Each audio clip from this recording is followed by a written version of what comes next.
नमस्कार, आपके साथ मैं हूं समीर अब्बास। भारतवर्ष का नंबर 1 बुलेटिन आप देखने जा रहे हैं। मेरे साथ करुणा, शंकर, अंजलि और रवि भी मौजूद हैं। शुरुआत कर रहे हैं अहम खबर के साथ। पश्चिम बंगाल के मथुरापुर में पीएम मोदी ने टीएमसी पर बड़ा प्रहार किया है। 4 जून के बाद टीएमसी के हथकंडों की हवा निकल जाएगी। ये लोग आपका हक घुसपैठियों को देना चाहते हैं। टीएमसी विकास का काम रोकने की कोशिश कर रही है। टीएमसी कहती है ये होने नहीं देंगे। इन तमाम बातों का जिक्र प्रधानमंत्री मोदी की तरफ से किया गया। बंगाल के प्रति नफरत से भरी हुई टीएमसी के पास एक ही हथियार बचा है, एक ही हथियार बचा है, ये तो होते देवो ना। एक ही हथियार, एटा होते देवो ना। विकास के जो काम मोदी करता है, टीएमसी कहती है एटा होते देवो ना। साथियों, आज बंगाल के युवाओं को मिलने वाले अवसर ये घुसपैठिए छीन रहे हैं।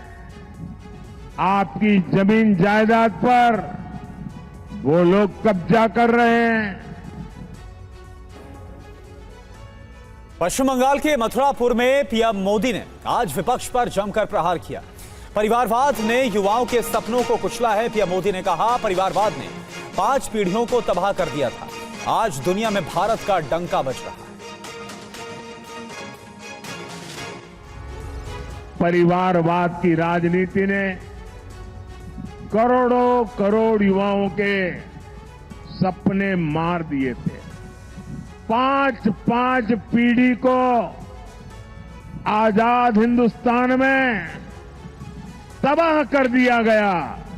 उनके सपनों को रौंद दिया गया। उनकी आशा आकांक्षाओं को मिट्टी में मिला दिया गया। जो देश हमारे साथ आजाद हुए थे, हमसे छोटे थे, सामान्य थे, वो आज कहां से कहां पहुंच गए। हमारे पास इतना टैलेंट, इतना स्किल का सामर्थ्य, युवा आबादी की बढ़त, लेकिन हम पीछे छूटते चले गए। पीएम मोदी ने कल कोलकाता में रोड शो किया, जिसमें भारी संख्या में लोग जुटे। दिखाते हैं आपको एक रिपोर्ट। लोकसभा चुनाव के आखिरी चरण में सभी दलों ने पूरी ताकत लगा दी है। पश्चिम बंगाल में इस बार जीत का आंकड़ा बढ़ाने के लिए खुद पीएम मोदी ने मोर्चा संभाला है और वो बंगाल में जनसभा और रोड शो कर रहे हैं। 7वें चरण में पश्चिम बंगाल की 9 सीटों पर चुनाव है, इसलिए पीएम मोदी कोई कसर नहीं छोड़ रहे हैं। अंतिम चरण के मतदान से पहले प्रधानमंत्री नरेंद्र मोदी ने कोलकाता में भव्य रोड शो किया। पीएम ने उत्तर कोलकाता के श्याम बाजार 5 पॉइंट क्रॉसिंग से बीजेपी उम्मीदवार तापस रॉय के लिए रोड शो किया। पीएम मोदी के अभिवादन के लिए सड़क पर भारी भीड़ दिखी। सड़क के दोनों ओर युवा, बुजुर्ग, महिलाओं के साथ बड़ी तादाद में लोग मौजूद थे। कुछ लोग पीएम के साथ एक तस्वीर लेने के लिए बेताब दिखे। सड़क के दोनों तरफ इमारतों पर खड़े लोगों ने प्रधानमंत्री नरेंद्र मोदी पर फूल बरसाए। रोड शो के दौरान पीएम मोदी ने सड़क के दोनों तरफ खड़े लोगों का अभिवादन किया। रोड शो से पहले पीएम मोदी ने नेताजी सुभाष चंद्र बोस की प्रतिमा पर माल्यार्पण किया और बाग बाजार के प्रसिद्ध मां शारदा के अंतिम निवास वाले घर मायर बाड़ी में पूजा अर्चना की। और झारखंड के दुमका में पीएम ने कल लव जिहाद का जिक्र करते हुए झारखंड सरकार पर हमला बोला था। एआईएमआईएम प्रमुख असदुद्दीन ओवैसी ने कहा है कि अपनी नाकामी छुपाने के लिए पीएम मोदी मुसलमान कर रहे हैं। फर्स्ट फेज के बाद 7वें चरण तक प्रधानमंत्री ने सिर्फ इलेक्शन को मुसलमान बना के रख दिया। प्रधानमंत्री देश को बता रहे हैं कि सिर्फ मुसलमान ही वोट देता, कोई हिंदू नहीं देता, कोई बैकवर्ड क्लास नहीं देता, कोई दलित नहीं देता, कोई पिछड़ा नहीं देता। तो ये इनकी एक पूरी एक स्ट्रेटजी है कि ये मुसलमानों की नफरत, मुसलमानों का डर दिखाकर और वो अपने नाकामियों को कवर करना चाहते हैं। रोजगार नहीं दिया युवाओं को, महंगाई आसमान को छू रही है, उत्तर प्रदेश में पेपर लीक होता है और 400 पार का मतलब दलित, आदिवासी जो संविधान से मोहब्बत करने वाले हैं सब जान चुके हैं। वो संविधान को कमजोर करना चाहते, खत्म करना चाहते। उनकी फॉरेन पॉलिसी इतनी नाकाम है कि नेपाल जैसा कंट्री आज अपनी करेंसी छापता है तो उसमें भारत के इलाकों को नेपाल की टेरिटरी बनाता है। तो ये हर चीज पर नाकामी है तो सिर्फ मुसलमान कर रहे हैं। देश देख रहा है इन चीजों को। और प्रधानमंत्री के मुस्लिम आरक्षण और लव जिहाद वाले बयान पर विपक्ष ने भी प्रतिक्रिया दी। उत्तर प्रदेश के चुनाव में जाते हो तो आप कब्रिस्तान की बात करते हो, ईद और होली की बिजली की बात करते हो, और फिर आप ये कहते हो। इस देश को सबसे ज़्यादा अगर नफरत फैलाने का काम किया है हिंदू मुसलमान में, प्रधानमंत्री जी बड़े अदब से कहूँगा कि वो आपने किया है। इससे ज़्यादा हल्की निम्न स्तर की बात कोई हो नहीं सकती। प्रधानमंत्री जी ने प्रधानमंत्री पद की गरिमा को जितना गिराया है, जैसे अंतर्राष्ट्रीय बाजार में इनके कार्यकाल में रुपया डॉलर के मुकाबले रोज गिरता रहा ना, ऐसे ही प्रधानमंत्री जी के इस कार्यकाल में इस चुनाव अभियान के दौरान प्रधानमंत्री पद की गरिमा रोज गिरती। केंद्रीय मंत्री अनुराग ठाकुर ने कांग्रेस पर बड़ा वार किया है। उन्होंने कहा है कि कांग्रेस को मोदी फोबिया है। कांग्रेस को मोदी फोबिया हो गया है। कभी अपमान करते थे कांग्रेस के लोग, अब वो कभी राम भगवान को भी काल्पनिक बताते हैं, राम सेतु को ना के नाम बताते हैं, राम मंदिर को कोई कांग्रेस और उनके सहयोगी दल ताला लगाने की बात करते हैं, बुलडोजर चलाने की बात करते हैं। और मैं श्रीमती प्रियंका गांधी जी से कहना चाहता हूं, मोदी जी ने जो गरीबों के लिए किया है वो गरीब कल्याण आज तक कोई नहीं कर पाया। कांग्रेस ने 60 साल तक लोगों को ठगा, गरीबी हटाओ के नारे देती रही, लेकिन कभी गरीबी नहीं हटी। लेकिन जिस गरीब को पक्का मकान, शौचालय, बिजली का कनेक्शन, रसोई गैस का सिलेंडर, मुफ्त में अनाज, मुफ्त में इलाज मिला होगा और पानी उसके घर द्वार तक पहुंचा होगा, उसके लिए तो मोदी जी एक बड़ा वरदान है। जो ईश्वर उनके लिए कर सकता है वो ईश्वर की कृपा रही, तभी जाके ये सरकार बनी और ईश्वर की कृपा से ही गरीबों का कल्याण मोदी जी कर पाए।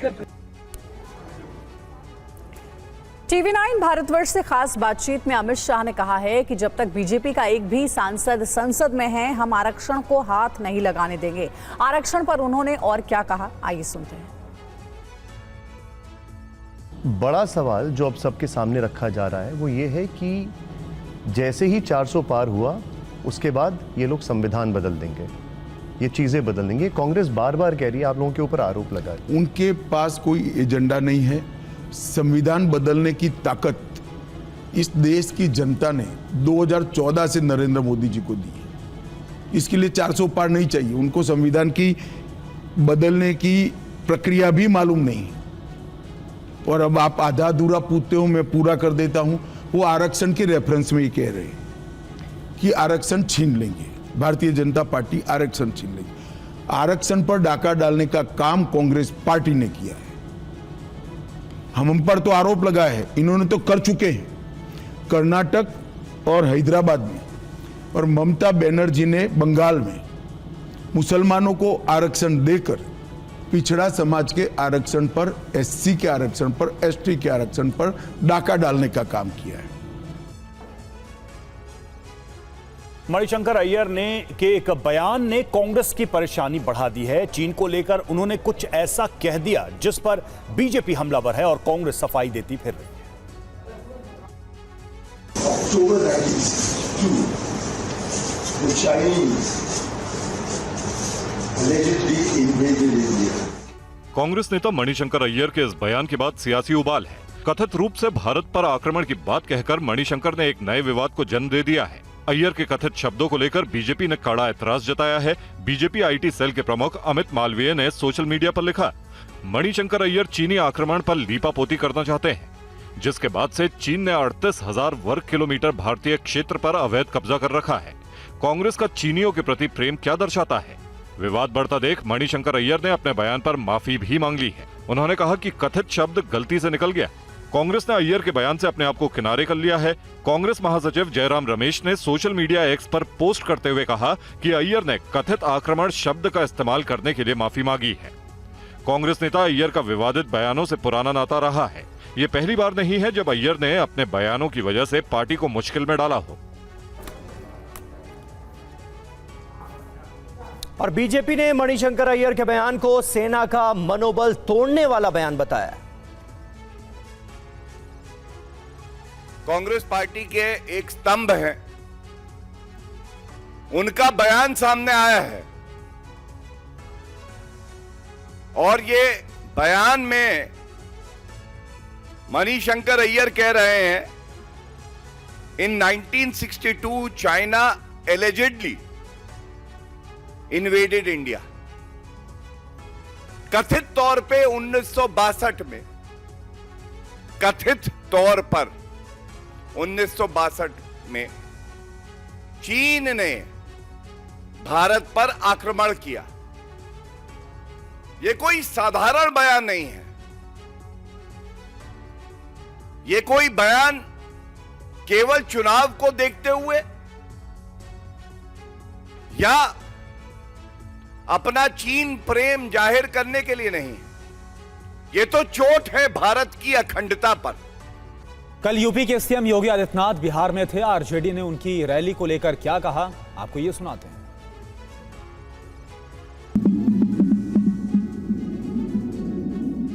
यूपी के सीएम योगी आदित्यनाथ ने कल पटना में रैली की और कहा कि दिल्ली के सिंहासन में वही राज करेगा जो राम भक्त होगा। योगी के बिहार दौरे को लेकर आरजेडी तंज कर रही है। सुनिए तेजस्वी ने क्या कहा। योगी जी आए या कोई आए, हम तो पहले भी कहे ना भाई, वो नॉर्थ कोरिया वाला है ना किंग जोंग, उसको भी बुला ले बिहार और दोनों को, योगी जी और उन दोनों को साथ खड़ा कर दिया जाए। एक ही टाइप है ना भाई। तेजस्वी के भाई तेज प्रताप यादव कभी खुद को भोलेनाथ का तो कभी भगवान कृष्ण का भक्त बता रहे हैं। लिहाजा उन्होंने कह दिया कि उनसे बड़ा बाबा कोई नहीं है। योगी बाबा आए हुए बिहार, कोई बाबा काम नहीं कर रहे हैं, सबसे बड़े बाबा हैं। योगी आदित्यनाथ कल पाटलिपुत्र से बीजेपी उम्मीदवार रविशंकर प्रसाद के लिए चुनावी सभा करने आए थे। यूपी के कुशीनगर में सीएम योगी आदित्यनाथ ने चुनावी जनसभा की है। इस दौरान उन्होंने विपक्ष पर जोरदार हमला बोला। आटा में हर बार दंगा होता था, हर बार दंगा होता था। आपने पिछले 7 वर्ष में दंगा करते हुए किसी को देखा है क्या? आज कोई दंगा कर देगा क्या? आज कोई डोल यात्रा रोक पाएगा क्या? आज कोई गौकसी कर देगा क्या? आज किसी बेटी और व्यापारी की सुरक्षा पे कोई सेंध लगा पाएगा क्या? नहीं लगा पाएगा, क्योंकि उसे मालूम है अगर लगाएगा तो फिर उसका खामियाजा भी भुगतेगा। उसे मालूम है कि बेटी और व्यापारी की सुरक्षा की कीमत अब जेल नहीं जहन्नुम होता है, जहन्नुम। उसे मालूम है अब रामलला ही विराजमान नहीं होंगे। अयोध्या में तो रामलला विराजमान होंगे, लेकिन जो देश की सुरक्षा के लिए खतरा पैदा करेगा उसकी राम नाम सत्य है की यात्रा भी निकलेगी। और प्रधानमंत्री नरेंद्र मोदी लोकसभा चुनाव के आखिरी फेज की वोटिंग से पहले कन्याकुमारी जाएंगे। यहां वो रॉक मेमोरियल के उसी शिला पर ध्यान लगाएंगे जहां स्वामी विवेकानंद ने ध्यान लगाया था। पीएम मोदी के इस तय कार्यक्रम पर सियासी बयानबाजी भी शुरू हो गई है। देखिए, इतना गाली गलौज प्रधानमंत्री ने किया है ना, इतनी अपशब्द का इस्तेमाल किया है। मैंने कई उदाहरण दिए। अपने विपक्षियों को कहा मुजरा करते हैं, भैंस खोल लेगा, बिजली काट देगा, टोटी उखाड़ लेगा, उसके बाद उनको मेडिटेशन की सचमुच जरूरत है। लेकिन ध्यान का मतलब होता है ना, कैमरा लेके मत जाइएगा प्रधानमंत्री जी।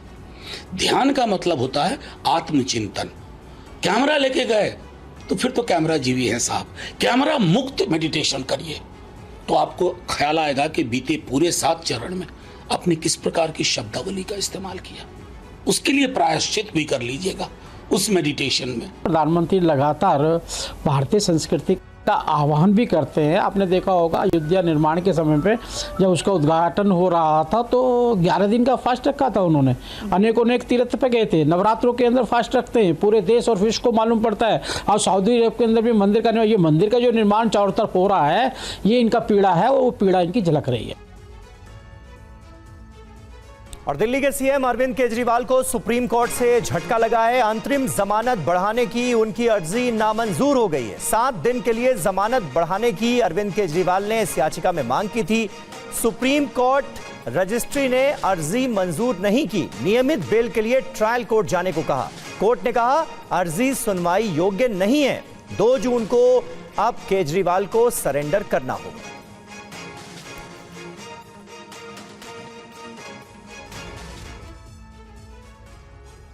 अरविंद केजरीवाल ने स्वास्थ्य के आधार पर 7 दिनों के लिए अंतरिम जमानत बढ़ाने की मांग की थी, जिसे सुप्रीम कोर्ट ने ठुकरा दिया है।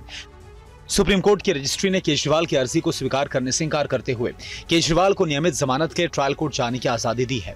अब केजरीवाल को कोर्ट के आदेश के मुताबिक 2 जून को सरेंडर करना होगा। सुप्रीम कोर्ट ने 10 मई को केजरीवाल को प्रचार करने के लिए 1 जून तक की अंतरिम जमानत दी थी। कोर्ट के निर्देश के मुताबिक अब उन्हें 2 जून को जेल लौटना होगा। आज ईडी ने माननीय कोर्ट के अंदर अपने आर्गुमेंट को कंक्लूड किया। ईडी ने जो चार्जशीट फाइल की थी जिसके अंदर अरविंद केजरीवाल जी को अक्यूज बनाया गया, आम आदमी पार्टी के कन्वीनर के तौर पर उनको अक्यूज बनाया गया, क्योंकि आम आदमी पार्टी एक समूह है, एक लोगों का, जिसके अंदर इकट्ठे होकर कंपनी एक्ट की तरह वो काम करते हैं। इसलिए वो भी सेक्शन 70 के तहत उनके ऊपर भी कार्रवाई होनी चाहिए। ये चार्जशीट जब ईडी ने फाइल की और आज उस पर लंबी बहस में ईडी ने माना कि अरविंद केजरीवाल जी किंग पिन है। और देखिए यूपी के गोंडा से बड़ी खबर है, जहां पर करण भूषण सिंह के काफिले से हादसा हो गया। करण के काफिले की कार ने टक्कर मारी। करनैल गंज के रहने वाले 2 लड़कों की इस हादसे में मौत हो गई है। हादसे के बाद पुलिस ने दोनों शव कब्जे में ले लिए। कैसरगंज से बीजेपी प्रत्याशी करण भूषण सिंह की काफिले की गाड़ी से यह हादसा हुआ।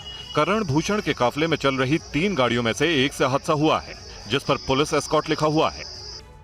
करनैलगंज कोतवाली क्षेत्र के छतईपुरवा के पास यह घटना हुई, जिसमें 2 युवकों की जान चली गई।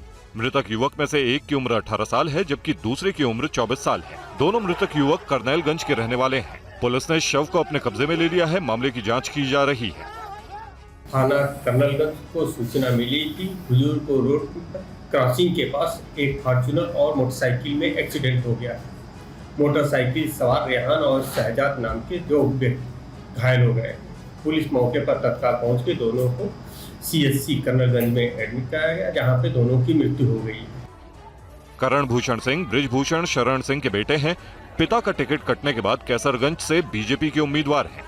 पिछले दिनों करण भूषण सिंह पर भी आचार संहिता उल्लंघन का केस भी दर्ज किया गया था। आरोप है कि बिना अनुमति वाहनों का काफिला निकाला था। साथ ही उनके समर्थकों पर आदर्श आचार संहिता के उल्लंघन का आरोप लगा।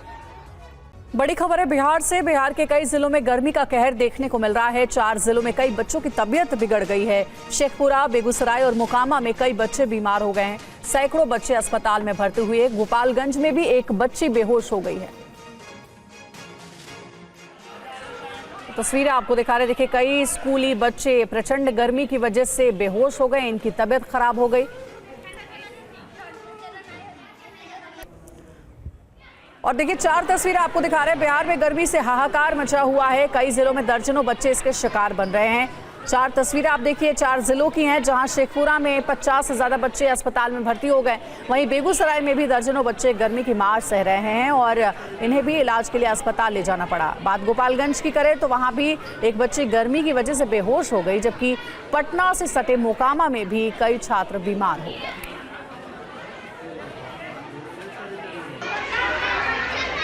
बिहार के शेखपुरा में भीषण गर्मी की वजह से आधा दर्जन स्कूली बच्चे अचानक बेहोश हो गए।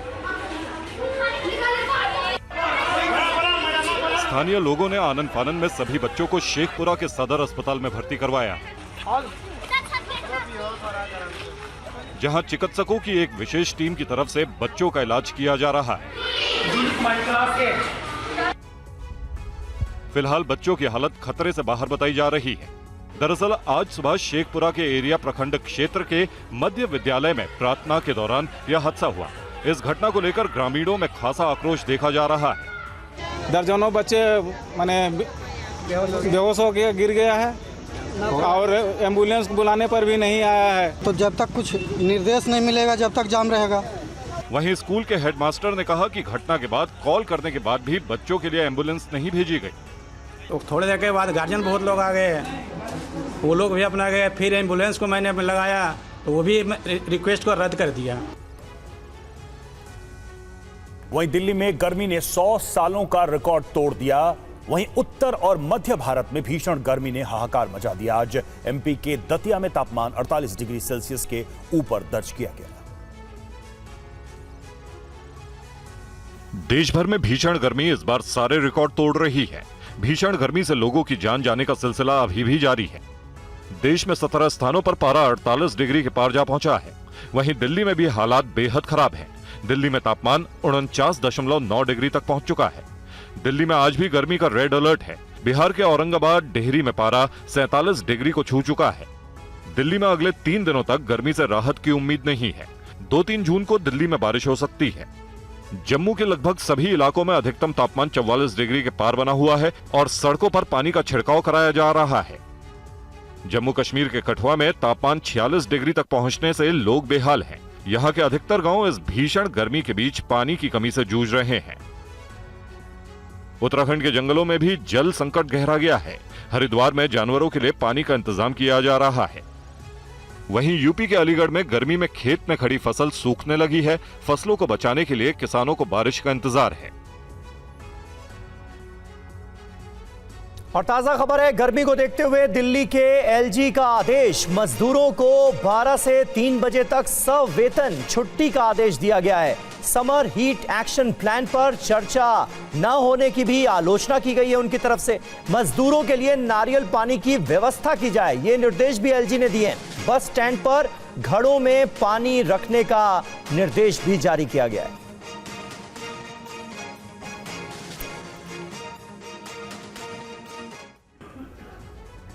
तो आप देखिए, दिल्ली में रिकॉर्ड तोड़ गर्मी के बीच जल संकट भी लगातार गहराता हुआ नजर आ रहा है, जिस पर राजनीति भी शुरू हो गई।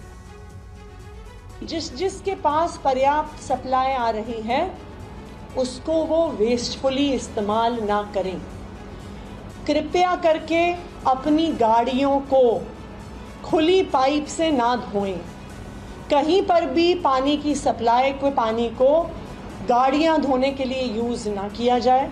ये बहुत वेस्टफुल यूज है पानी का और इसमें बहुत पानी वेस्ट होता है। अगर अगले 1-2 दिन में इस पब्लिक अपील से काम नहीं चलता तो हो सकता है हमें एक्सेस यूज ऑफ वाटर का पर चालान भी लगाना पड़े।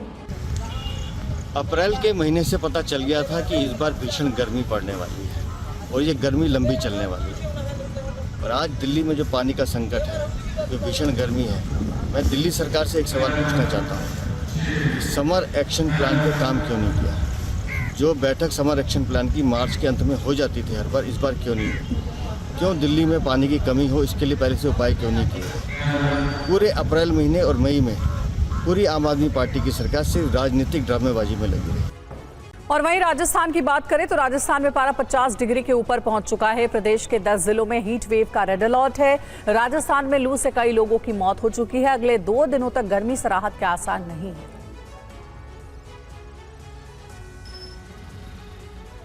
जयपुर में गर्मी 10 सालों का रिकॉर्ड तोड़ चुकी है। जयपुर का तापमान 46 डिग्री के पार पहुंच गया है। फलौदी, करौली, पिलानी जैसे शहरों का पारा 49 डिग्री को छू चुका है। चूरू का तापमान 50.5 डिग्री तक पहुंचने से प्रशासन चिंतित है। जयपुर में रेड लाइट पर ग्रीन शेड्स के इंतजाम किए गए हैं और रेड लाइट पर रुकने का वक्त घटा दिया गया है। बिल्कुल सही है, एकदम बढ़िया किया है नगर निगम ने, पुलिस ने जो भी किया अच्छा काम किया, बहुत धन्यवाद। इससे नगर निगम को बहुत बढ़िया पहल की है, जिससे हमें बहुत राहत मिली है, जनता को बहुत राहत है। इससे गवर्नमेंट का बहुत बहुत धन्यवाद। ट्रैफिक पुलिस ने एक और पहल की है। इस चौराहे के आप देख सकते हैं तीनों तरफ ये ग्रीन शेड लगाए गए हैं। मिनट के आसपास का समय होता है, लेकिन ट्रैफिक पुलिस ने पहल करते हुए ये जो समय है 30 से 35 सेकंड के आसपास कर दिया, ताकि लोगों को धूप में ज्यादा परेशानी ना हो सके। वहीं ट्रैफिक पुलिस कर्मियों को 12 से 3 बजे के बीच धूप में खड़े नहीं रहने का आदेश दिया गया है। उसमें छाँव में रह कर अपनी ड्यूटी करेंगे, साहब की तरफ से आदेश हैं, और अपना बचाव करते हुए ड्यूटियाँ करेंगे। राजस्थान में पारा जानलेवा हो रहा है, लेकिन सरहद की सुरक्षा में लगे जवान इस तपती गर्मी में भी अपना फर्ज निभा रहे हैं। आंधी तूफान हो या फिर गर्म रेत पर चलकर मुल्क की सरहद की निगहबानी करना हो, सरहद पर तैनात बीएसएफ के जवान मौसम को मात देकर देश की रक्षा कर रहे हैं। राजस्थान में तमतमाती गर्मी ने बॉर्डर पर तैनात जवानों को थोड़ा परेशान जरूर किया है, लेकिन तपती धूप इनका जज्बा नहीं तोड़ पाई है। तस्वीरें बीकानेर के भारत पाकिस्तान बॉर्डर की है। बीकानेर में पारा 48 डिग्री के पार है। दिन भर लू चल रही है, लेकिन जवान अपने फर्ज से पीछे नहीं हट रहे। बीएसएफ के जवान रोज की तरह सरहद पर गश्त लगा रहे हैं, दुश्मनों की हर हरकत पर नजर रख रहे हैं। जब धूप से चेहरा झुलसने लगता है तो कुछ पल के लिए रुकते हैं, चेहरे पर पानी मारते हैं और फिर आगे बढ़ जाते हैं। बीएसएफ जवान 6-6 घंटे की शिफ्ट में भारत पाकिस्तान अंतर्राष्ट्रीय सीमा पर तैनात है। जैसलमेर में हीट वेव ने जांबाज कांस्टेबल अजय कुमार की जान ले ली, जिसके बाद बीएसएफ ने जरूरी दिशा निर्देश दिए हैं। प्रिकॉशंस लें, बचाव रखें। इसमें जरूरी है कि अपने जो यहाँ का खास करके मैं कह सकता हूँ कि सबसे प्रभावी है वो पटका, यानी चेहरे को, सर को ढक के रखें। और वहीं जम्मू में लोगों को गर्मी से राहत दिलाने के लिए नगर निगम ने किस तरह की अनोखी पहल की है, बता रहे हैं टीवी संवाददाता अंकित भट्ट। देश के बाकी हिस्सों के साथ जम्मू कश्मीर में भी लगातार भीषण गर्मी हो रही है। जम्मू की अगर बात की जाए तो 45 डिग्री तक अभी तापमान है, और ऐसे में जम्मू म्युनिसिपल कॉरपोरेशन की तरफ से ये खास गाड़ियां जो है वो यहाँ पर शहर में चलाई जा रही है। यहाँ पे आर्टिफिशियल शॉवर जो है वो यहाँ पर किया जा रहा है, क्योंकि लगातार भीषण गर्मी पड़ रही है। और ऐसे में आप देखिए कि किस तरीके से जम्मू म्युनिसिपल कॉरपोरेशन की तरफ से ये जो खास विशेष गाड़ियाँ हैं ये चलाई जा रही है, ताकि लोगों को कुछ राहत जो है वो यहाँ पर मिल सके। जम्मू के साथ साथ जो पर्यटक स्थल है वहाँ पर भी लगातार भीषण गर्मी जो है वो पड़ रही है। जम्मू की अगर बात की जाए तो 45 डिग्री तक रिकॉर्ड किया गया है। कुटवा की अगर बात की जाए तो वहाँ पर 47 डिग्री तक रिकॉर्ड किया गया। और आप देखिए कि किस तरीके से यहाँ पर जो ये विशेष गाड़ियाँ हैं ये किस तरीके से आर्टिफिशियल शॉवरिंग जो है वो यहाँ पर की जा रही है। तो गर्मी एकदम विकराल रूप ले चुकी है, जिसकी 4 तस्वीरें आपको हम दिखाते हैं। गर्मी की वजह से कैसे दिल्ली जल रही है, तस्वीर आपके सामने। कल दिल्ली के कुछ इलाकों में 40 से औसत से ज्यादा तापमान रिकॉर्ड किया गया। राजस्थान उबल रहा है। जैसलमेर और बाड़मेर में सूरज की तपिश जला रही है, तो यूपी में भी हालात बेहाल हैं। यानी कि पूरा उत्तर भारत कैसे तप रहा है, ये तस्वीरें साफ कर रही हैं। तो गर्मी विकराल रूप ले चुकी है, और गर्मी में दिल्ली में आगजनी की घटनाएं भी लगातार बढ़ रही हैं। फायर डिपार्टमेंट को डेली 200 कॉल मिल रही है। आग से निपटने के लिए सरकार ने पूरी तैयारी की है। हाई राइज बिल्डिंग में आग से बचने के लिए 18 फायर रोबोटिक मॉनिटर हैं। छोटी गलियों में जाने के लिए 24 गाड़ियां खरीदी गई हैं। 70 मीटर ऊंचाई तक आग बुझा सकती है ब्रोटो स्काई लिफ्ट।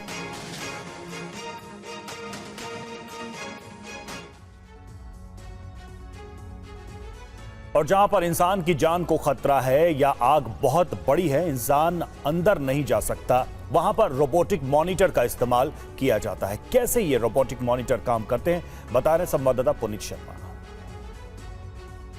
फायर डिपार्टमेंट के पास एक कारगर हथियार है, ये आप देख सकते हैं, जिसको कि मॉनिटर बोला जाता है। ये एक तरीके का रोबोटिक मॉनिटर होता है, और ये इस तरीके से आग में आगे बढ़ता हुआ जाता है, और इस तरीके से पानी की बौछार छोड़ करके आग को बुझाने का काम करता है। ये काफ़ी ज़्यादा कारगर साबित हुआ है। ये अगर आग बहुत ज़्यादा एरिया में फैली हो तो इस तरीके से ये आग पर स्प्रिंकल करता है और आग को बुझाने का काम करता है। इस वक्त रोबोटिक मॉनिटर है ये, और ये चल करके जाता है। बाकायदा इसको मशीन के जरिए, एक रिमोट कंट्रोल के जरिए चलाया जाता है। इस तरीके से मूवमेंट करता है, किसी भी तरफ मुड़ सकता है ये, और उसके बाद एक बड़े प्रेशर से लॉन्ग डिस्टेंस तक की ये फायर करता है। इसके अलावा अगर आग बहुत ज़्यादा फैली है और उस पूरे एरिया को काफ़ी तेज़ी से अगर आग बुझाना है तो इस तरीके के वाटर स्प्रिंकल का इस्तेमाल किया जाता है। इसमें हाई रेजोल्यूशन कैमरे भी लगे होते हैं, जिससे पता लग सके कि तो आग लगने की बढ़ती घटनाओं को देखते हुए ये तैयारी बहुत जरूरी है। वहीं दिल्ली फायर ब्रिगेड के पास टर्न टेबल लैडर यानी टीटीएल और प्रोंटो मशीनें भी मौजूद हैं। ये मशीनें ऊंचाई तक जाती हैं और मैन पावर को बचाने का काम करती हैं। हमारे संवाददाता पुनीत शर्मा की एक और रिपोर्ट देखिए। दिल्ली के कृष्णानगर इलाके में घर में आग लगी, 3 लोगों की मौत हो गई। ये हादसे एक दिन के अंदर 2 जगह पर हुए। इसके अलावा मुंडका में आग लग गई, पीरागढ़ी में आग लग गई, बवाना में आग लग गई, नरेला में आग लग गई। हर रोज दिल्ली में आग की कई बड़ी बड़ी घटनाएं होती हैं, जिसमें फायर टेंडर्स मौके पर पहुंचते हैं, आग को फैलने से रोकते हैं, रेस्क्यू ऑपरेशन करते हैं और लोगों की जान बचाते हैं। कई अलग अलग इक्विपमेंट्स इस आग को फैलने से रोकते हैं।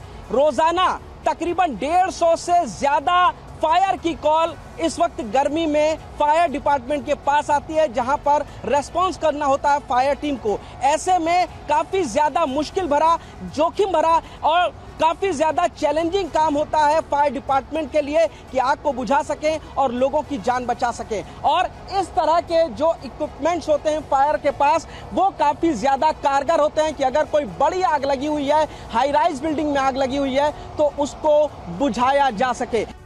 राजस्थान से बड़ी खबर है, जहां राजस्थान के दौसा में भीषण सड़क हादसा हुआ है। बस हादसे में एक की मौत हो गई है, 20 यात्री घायल हुए हैं। बस डिवाइडर तोड़ती हुई एक्सप्रेसवे से नीचे गिर गई।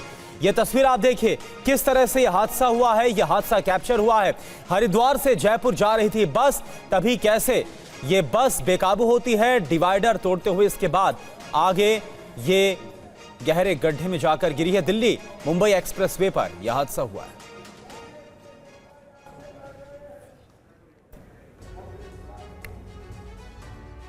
महाराष्ट्र के छत्रपति संभाजीनगर से सड़क हादसे की दिल दहला देने वाली तस्वीर सामने आई है। वहां एक तेज रफ्तार स्कॉर्पियो कार ने 4 गाड़ियों को टक्कर मार दी।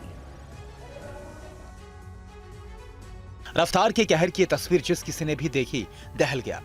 तेज रफ्तार कार ने एक के बाद एक 4 गाड़ियों को टक्कर मारी।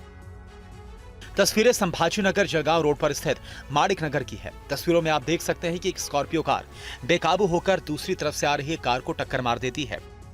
उसके बाद वो कार पेट्रोल पंप के पास पार्किंग में खड़ी 2 और कारों को टक्कर मारती है और घूमकर एक बार फिर उसी कार से टकरा जाती है जिसको पहले टक्कर मार दी थी। इसके बाद बेकाबू स्कॉर्पियो कार एक पेट्रोल पंप में घुस जाती है। बेकाबू कार को अपनी तरफ आता देख लोग जान बचाकर इधर उधर भागने लगते हैं। कार की रफ्तार इतनी थी कि पेट्रोल पंप के पास लोहे के साइड गार्डर को तोड़ दिया और फिर कुछ दूर जाकर बेकाबू कार खुद ब खुद रुक गई। गुस्साई भीड़ ने कार चालक को पकड़ लिया और उसकी पिटाई कर दी। इससे पहले कि लोग उसे पुलिस के हवाले करते, वो मौके से फरार हो गया। जानकारी के मुताबिक इस हादसे में 4 लोग जख्मी हुए हैं, जबकि कार का एयरबैग खुलने की वजह से ड्राइवर की जान बच गई। पुलिस ने कार के ड्राइवर के खिलाफ FIR दर्ज कर उसकी तलाश शुरू कर दी है।